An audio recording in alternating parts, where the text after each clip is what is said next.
광복 79주년에 만난 유민광복회 학술원 초대 원장 박세나. 후손 인재 양성의 요람.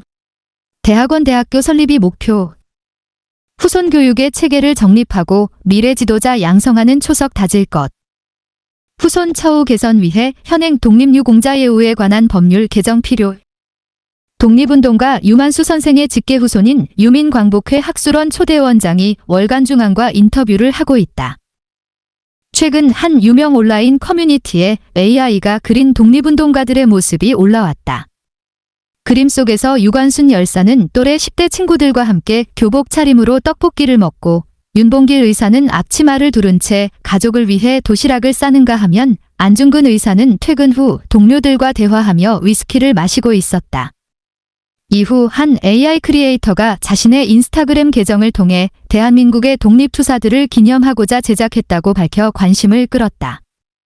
교과서를 통해 독립운동가 이름을 외우기만 했던 딱딱한 역사가 젊은 감각과 만나 유익하면서도 흥미로운 창의적인 역사 콘텐츠가 된 것이다. 광복절 79주년을 앞두고 만난 유민광복회 학술원 초대 원장은 굉장히 고무적인 일기라면서 실제로 독립운동가들은 예술, 교육, 과학 등 다양한 분야의 전문가들이었고 개인사를 들여다보면 흥미로운 부분이 많다라는 말로 반겼다. 그의 말대로 독립운동가들은 본래의 직업이 있었다. 교사, 시인, 과학자, 사업가, 농부, 자영업자. 역사의 한 부분으로 묶여 있지만 그들의 개인사 하나하나를 풀어서 들여다보면 독립운동 스토리텔링의 훌륭한 소재가 된다. 그 지점에 유민학술원장은 주목했고 요즘 세대에 맞춘 재미있으면서도 유익한 독립운동 관련 콘텐츠를 만들어갈 예정이라고 했다. 유 원장 역시 독립운동 유공자 후손이다. 1945년 7월 24일 일어난 부민관 폭탄 의거의 주인공인 유만수 선생이 그의 부친이다. 당시 대한애국청년당 소속이었던 유만수 강윤국 조문기 선생이 현재의 서울시의회 건물인 부민관에서 열린 다세아 민족 분격대회 행사장에 폭탄을 터뜨린 사건이다. 사실상 일제강점기의 마지막 의거로 유만수 선생은 의거에 사용할 다이너마이트를 구하기 위해 서울 수색변전소에 잠입해 매일 소량의 다이너마이트와 뇌관을 몰래 집으로 가져와 의거에 사용할 폭탄을 제작했던 것으로 알려졌다. 현재 광복회 대외협력국장을 겸직하고 있는 유 원장은 고려대 정치외교학과와 정책대학원 국제관계학 석사를 졸업하고 서울신문 기자로 사회생활을 시작했다. 이후 모스크바 특파원, 대통령 비서실 행정관, 주라 총영사관 영사, 주러시아 대사관 공사참사관, 키르기스스탄 키르기스 국제대학교 KIUC 총장을 역임했다. 지난해 한국으로 돌아와 6월부터 광복회 대외협력국장을 맡아왔다. 그는 광복회 학술원 초대원장으로서 후손 교육의 체계를 정립하고 국가의 미래 지도자를 양성하는 초석을 다지겠다라고 포부를 밝혔다. 독립운동가였던 아버지의 이야기를 들으며 자랐을 것 같은데 어땠나? 생전에 아버님께선 주로 병원이나 요양원에 계셨기에 대화를 많이 나누지 못했었다. 당시 제가 많이 어렸기도 했고 어렴풋이 나라를 위해 뭔가 하셨다고만 알고 있었지 그게 독립운동인 줄은 몰랐었다. 그러다 고등학생 때였는데 어느 날 아버님이 저를 동네 포장마차로 부르셨다. 그때 처음 당신이 독립운동하셨던 걸 직접 얘기해 주셨다. 어린 마음에 제가 우리 집 형편이 넉넉지 않으니 정부의 도움을 청해도 되지 않느냐고 했는데 굉장히 단호하게 안 된다고 하셨다. 아버님께선 나라가 위기에 처했는데 국민으로서 당연히 해야 할 일을 해놓고 그걸로 보상을 바란다면 절대 안 될 일이다라고 하셨다. 그 일이 있고 일주일 후에 아버님께서 돌아가셨다. 그게 아버님과의 마지막 기억이다. 선열들의 업적에 부응하는 미래 지도자 양성. 광복회 학술원 초대원장을 맡게 됐다. 소감은? 광복회에 오기 전 저는 중앙아시아 키르기스스탄에서 국제대학을 설립해 10년간 운영한 경험을 갖고 있다. 그 경험을 잘 살려 학술원이 제도적으로 탄탄하게 잘 정착할 수 있도록 초석을 다지고 싶다. 선열들처럼 나라를 위해 헌신할 미래 세대를 위한 교육체제를 세워가는 일은 아주 중요한 일이다. 세대를 이어 학술원이 잘 뿌리내려 운영되도록 제도화시켜 놓는 것이 저의 사명이라 생각한다. 학술원의 비전과 목표를 소개한다면 광복회는 지금 선열들이 대부분 돌아가시고 후손 시대가 열렸다. 새 시대를 맞아 독립운동의 역사와 정신을 체계적으로 정립해 대한민국의 정체성을 확립하는 것, 독립 선열들의 업적에 부응하는 후손 미래 지도자들을 키우는 것을 비전으로 한다. 학술원을 통해 인재로 양성된 후손들이 지도자가 돼 사회나 국가 공동체의 선열처럼 헌신할 수 있도록 하는 거다. 지금은 아카데미 형태지만 제도권으로 들어가 2년 뒤 평생교육원, 다시 준비가 되면 대학원 대학교 설립이 목표다. 어떤 일들을 계획하고 있는가? 크게 3가지다. 학술대회, 논문 공모 사업, 콘텐츠 제작 사업은 여느 학술원과 다를 바가 없다. 그중 아카데미 사업에 중점을 두려고 한다.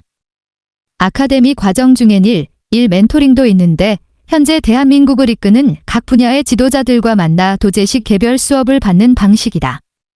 정치, 사회, 경제 등 분야 최고의 리더가 될 수 있도록 동기부여를 하고 격려하는 프로그램이다. 이미 독립영웅 아카데미, 청년 헤리티지 아카데미 제1기 사업이 시작됐는데 거는 기대가 무척 크다. 초대원장으로서 이루고 싶은 게 있다면? 당장은 2026년 지방선거에 우리 학술원을 거친 후손 인재들을 많이 진출시키는 것이다. 아카데미 프로그램을 사회에 꼭 필요하면서도 전문성과 다양화에 부응하도록 설계하고 유력 인사의 멘토링을 강화함으로써 미래 세대를 이끌어갈 리더들을 많이 배출할 수 있다면 참 좋겠다.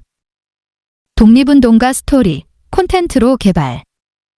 학술원 개원식에 참석한 우원식 국회의장, 강정의 장관이 남긴 축하 메시지들. 사진, 광복회. 독립기념관 등 다른 기관에서도 독립운동과 관련한 학술 교육 발굴 사업 등을 이미 진행하고 있는데 학술원만의 차별점이 있다면? 광복회 학술원은 독립선열들의 후손을 대상으로 한다. 이 부분이 여타 독립운동 연구기관과 가장 큰 차이라고 할 수 있다. 또 다양한 기관에서 이미 진행 중인 독립운동 역사 발굴과 연구 업적을 한데 모아 종합적이고 체계적인 센터 역할을 할 수 있도록 최선을 다할 생각이다. 우리 학술원은 이제 막 시작하는 기관이기 때문에 역사연구기관, 독립기념관, 독립운동사연구소 등 기존의 훌륭한 연구기관들과 협업을 통해 더욱 위상을 넓혀갈 계획이다. 그래서 독립운동에 관한 한 우리 광복회 학술원이 논란을 잠재울 수 있을 만큼 최종적인 권위를 갖출 수 있도록 하겠다. 시대 변화에 따라 교육 방식에도 변화가 있어야 할 듯한데 어떤가? 그동안 독립운동 역사 교육 방식이 좀 어렵고 딱딱한 부분이 있었다. 그래서 시대의 흐름이나 요즘 세대에 맞게 어떻게 변화해야 할 건지 다방면으로 고민하고 있다. 현실적인 방법 중엔 우선 독립운동가의 개별적 스토리를 좀 더 들여다보고 콘텐츠로 개발하는 것을 생각하고 있다. 독립운동가들 중엔 문학가, 음악가, 과학자, 예술가 등 다양한 분야에서 최고의 경지에 오른 분들이 많다. 어떤 분들의 이야기가 있나? 윤봉길 지사에 대해 사람들은 도시락, 폭탄 정도만 알고 있지만 그는 굉장한 연극 애호가였다. 윤 지사가 직접 이소부화 토끼와 여우를 각색해 연극 상연을 하기도 했는데 그 내용을 빌미로 일본 경찰이 덕산주재소로 소환해 조사한 적이 있었다. 토끼와 거북이가 빵을 나눠 먹으려는데 여우가 나타나 똑같이 반씩 나눠준다는 핑계로 빵 조각을 야금야금 혼자서 다 먹어버린다는 내용인데 윤 지사가 일본을 이 여우에 빗댄 것을 일본 경찰이 알아낸 것이다. 이 일을 계기로 윤 지사는 농촌 계몽운동에 뛰어들었고 계몽운동이 성공하려면 우선 민족의 독립이 선행되어야 한다는 사실을 깨닫고 독립운동에 헌신하게 된다. 과학자인 황진남 지사의 이야기도 흥미롭다. 지금으로부터 약 100년 전인 1922년 아인슈타인을 최초로 만난 조선인 과학자가 바로 황진남 지사다. 유시 버클리 대학을 다니다 중퇴하고 독립운동에 합류했던 황 지사가 베를린에서 유학 중일 때의 일이다. 이후 고국으로 돌아와 동아일보의 상대성 이론을 해석한 기사를 총 4회에 걸쳐 연재했다. 당신도 이론의 모든 내용을 완벽하게 이해하진 못했지만 조선의 과학 발전을 위해 후대에 알려줘야 한다는 일념으로 기사를 작성하셨다고 한다. 독립운동가 후손들에 대한 처우 개선은 세대의 숙제가 됐다. 해법을 제시한다면? 독립유공자예우에 관한 법률을 개정하면 해결될 일이다.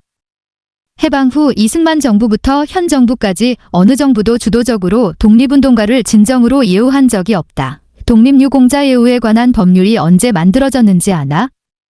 1996년이다. 독립운동이 끝난 시점인 해방 후 반세기가 넘어서야 그 법이 나왔다는 게 무엇을 의미할까? 더 놀라운 사실은 1973년 유신 정부가 국회도 아닌 비상강요회의에서 독립유공자 유족의 범위가 넓다면서 일방적으로 독립유공자 손자녀를 보상 대상에서 제외시켰다. 일단 이 법률을 유신 전으로 되돌려 수건을 회복해야 한다. 그러면 자연스레 후손 예우와 복지 문제 등이 일거에 해결될 수 있을 것이다. 윤 정부, 일본 군함에 꽂힌 우길기 외면해선 안 돼. 6월 17일 광복회관에서 광복회 학술원 개원식이 열렸다. 왼쪽 두 번째부터 유민 학술원장, 김희곤 임시정부 기념관장, 이종찬 광복회장, 우원식 국회의장, 강정혜 국가보훈부 장관, 전광삼 대통령실 시민사회수석, 한시준 독립기념관장, 허동현 국사편찬위원회 위원장. 사진, 광복회. 작년 현충일에 한 아파트에서 우기일기를 내건 사건 등 젊은 세대 일부에선 왜 친일이 문제인지를 되묻기도 한다. 단순히 친일 행각을 떠나 역사의식의 부재라고 생각한다. 때문에 개인이 한 행동으로서도 비난받아 마땅하지만 이 문제는 정치 지도자들부터 교육을 담당하는 우리 모두의 책임이라고 본다. 우기일기는 일본 제국주의 침략의 상징이다. 우기일기를 개양하는 것은 일본인 중에서도 일부 극우 성향의 사람만이 그렇게 하고 있다.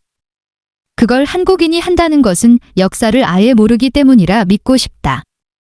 그러니 그 사람만 탓할 수도 없다. 정부 차원에서 제대로 하고 있지 않다는 건가? 예컨대 북핵 대비 명분으로 한미길 해상훈련을 실시할 때 우리 정부가 일본 군함에 꽂힌 우기일기를 보고도 외면한다는 것이다. 한 번의 항의조차 없었다는 게 큰 문제다. 이것이 오늘의 현실이다. 광복회의 존재 이유가 바로 여기에 있다고 생각한다. 대한민국 정체성을 훼손하는 행위에 대해서 목소리만 크게 높일 게 아니라 왜 우기일기를 반대하는지, 우기일기가 무엇을 상징하는지에 대해 잘 알려야 한다. 이제 학술원이 개원했으니 광복회가 그런 문제를 지적하고 훈계할 수 있게 됐다고 생각한다.